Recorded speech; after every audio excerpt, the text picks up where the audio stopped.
जय हिंद दोस्तों, वंदे मातरम। स्वागत है आपका अपने चैनल ज्ञान वर्षा में। और इस वीडियो में हम बाल विकास और शिक्षण शास्त्र सा 50 क्वेश्चन देखने वाले हैं। तो चलिए स्टार्ट करते हैं। तो पहला क्वेश्चन है, बाल विकास का अर्थ है। तो बाल विकास का अर्थ केवल शारीरिक वृद्धि या केवल मानसिक परिवर्तन नहीं होता। इसका अर्थ है जन्म से परिपक्वता तक क्रमिक परिवर्तन। Option number C. ओके जी। नेक्स्ट है, वृद्धि और विकास में मुख्य अंतर क्या है। तो वृद्धि और विकास में मुख्य अंतर यह है कि यह वृद्धि मात्रात्मक होती है और विकास गुणात्मक होती है। Answer B. नेक्स्ट देखते हैं, सिफेलोकॉडल सिद्धांत का संबंध किससे है। तो जब विकास सिर से पैर की ओर होता है तो उस विकास को क्या कहा जाता है। तो सिफेलोकॉडल। Answer number B. अब देखते हैं प्रोक्सिमोडिस्टल सिद्धांत का अर्थ। तो प्रोक्सिमोडिस्टल सिद्धांत का अर्थ है केंद्र से बाह्य अंगों की ओर जो विकास होता है, केंद्र से होता है बाह्य अंगों की ओर, तो उसको क्या कहते हैं, प्रोक्सिमोडिस्टल सिद्धांत।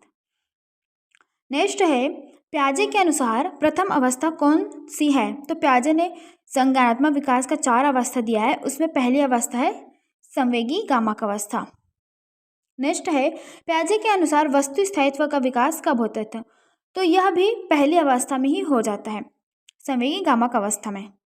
अगला, प्याजे के अनुसार संरक्षण की अवधारणा किस अवस्था से जुड़ी है। तो प्याजे के अनुसार जो संरक्षण है वो मूर्त संक्रियात्मक अवस्था में होती है। Answer C. नेक्स्ट है, वाइगोत्स्की का सामाजिक सांस्कृतिक सिद्धांत किस पर बल देता है। तो सामाजिक अंतः क्रिया पर यह सिद्धांत जो है वो बल देता है। Answer C. नेक्स्ट है, ZPD का सही अर्थ क्या है। तो इसका सही अर्थ होगा वर्तमान और संभावित विकास का अंतर। जोन ऑफ प्रॉक्सिमल डेवलपमेंट इसका फुल फॉर्म है और इसका अर्थ है वर्तमान और संभावित विकास का अंतर। ठीक है। इसके फोल्डिंग की अवधारणा किससे संबंधित है। तो यह जो अवधारणा है वह वाइगोत्स्की से संबंधित है। Answer B is right answer. Next है, बुद्धि का द्विकारक सिद्धांत किसने दिया है। तो याद रखिएगा, बुद्धि का द्विकारक सिद्धांत स्पीयरमैन ने दिया है। ठीक है। नेक्स्ट है, गार्डनर के अनुसार बुद्धि है। तो गार्डनर के अनुसार बुद्धि बहुआयामी है। ठीक है, क्या है, बहुआयामी बुद्धि का सिद्धांत ये है। नेक्स्ट है, नैतिक विकास का सिद्धांत किसने दिया है। तो नैतिक विकास का जो सिद्धांत है वो कोहलबर्ग ने दिया है। याद रखिएगा, नैतिक विकास कोहलबर्ग। कोहलबर्ग के अनुसार नैतिक विकास की कुल अवस्थाएं हैं। तो इसके अनुसार नैतिक विकास की कुल अवस्था 6 है। एरिक्सन का सिद्धांत किससे संबंधित है। तो एरिक्सन का जो सिद्धांत है वो मनोसामाजिक विकास से संबंधित है। Answer C is right answer. अगला है, अधिगम की व्यवहारवादी परिभाषा किससे जुड़ी है। तो इसका राइट आंसर आएगा व्यवहार में परिवर्तन से जुड़ी हुई है। ठीक है जी।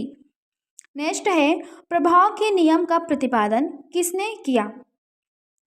तो थॉर्नडाइक ने 3 प्रमुख नियम दिए हैं, उसमें एक नियम प्रभाव का नियम भी है। तो आंसर सी थॉर्नडाइक। नेक्स्ट है, शास्त्रीय अनुबंधन का सिद्धांत किसने दिया है। तो शास्त्रीय अनुबंधन का सिद्धांत पावलोव ने दिया है और इन्होंने कुत्ते के ऊपर प्रयोग किया है। याद रखिएगा, पावलोव ने शास्त्रीय अनुबंधन का सिद्धांत दिया है। नेक्स्ट है, प्रचालन अनुबंधन का संबंध है। तो प्रचालन अनुबंधन का संबंध स्किनर से है। ठीक है।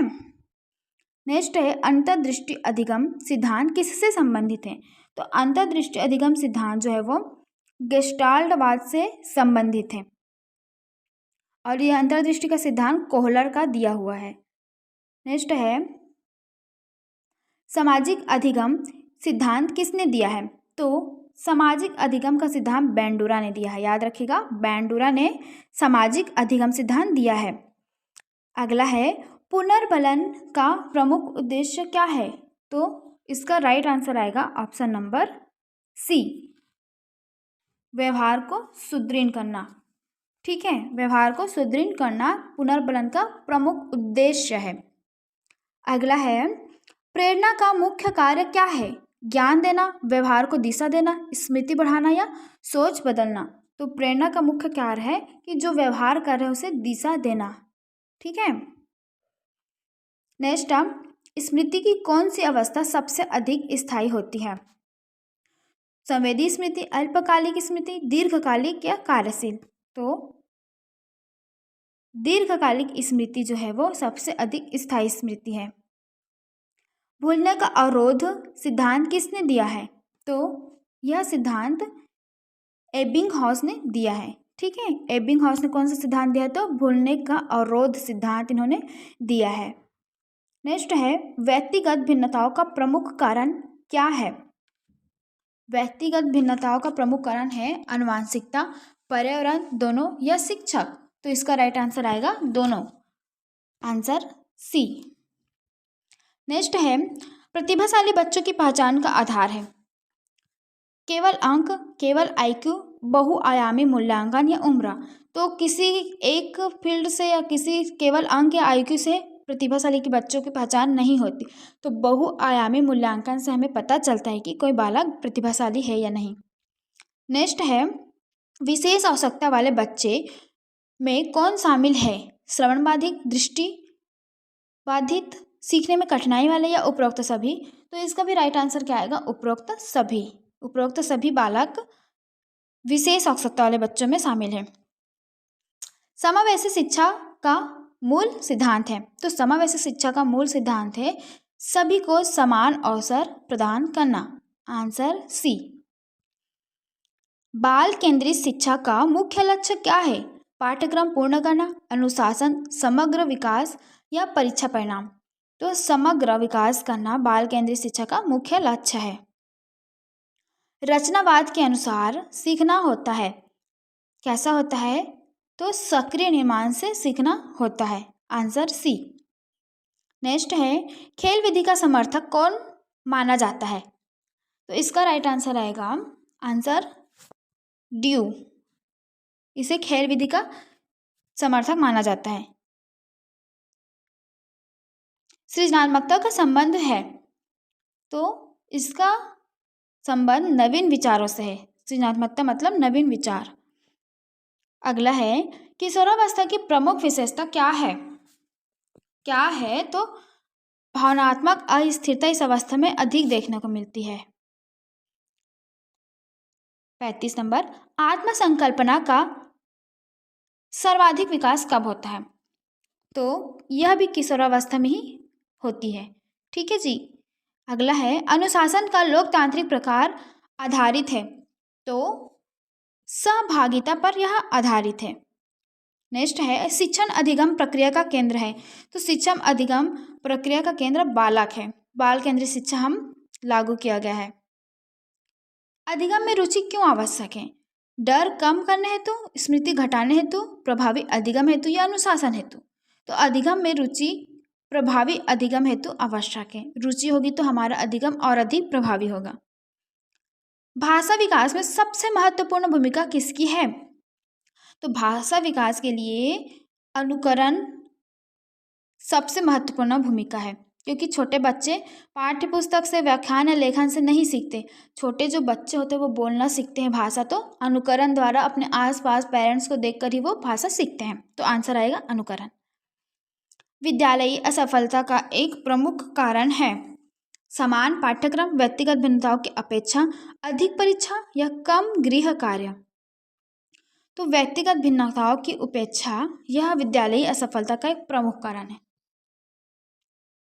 मूल्यांकन का निर्माणात्मक प्रकार होता है, तो इसका सही उत्तर जाएगा अधिगम के दौरान ही मूल्यांकन का निर्माणात्मक प्रकार होता है। समग्र मूल्यांकन का उद्देश्य है, तो समग्र मूल्यांकन का उद्देश्य है संपूर्ण विकास का आकलन करना। बुद्धि और सृजनात्मकता का संबंध है नकारात्मकता से, शून्य से, सकारात्मक या विरोधी? तो आंसर सी सही होगा, सकारात्मक। बालक में नैतिक मूल्य विकसित करने का सर्वोत्तम साधन है उपदेश देकर, दंड या आदर्श व्यवहार द्वारा या डर का माहौल बनाकर? तो आदर्श व्यवहार से बालक में नैतिक विकास, नैतिक मूल्य हम विकसित कर सकते हैं। अगला है समवयसी कक्षा में शिक्षक की भूमिका होती है। तो शिक्षक की भूमिका होती है सहायक और मार्गदर्शक के रूप में। सीखने में त्रुटियों का महत्व क्या है? तो सीखने में त्रुटियों का महत्व है सीखने का अवसर प्रदान करना। त्रुटि से हम और अधिक सीख सकते हैं।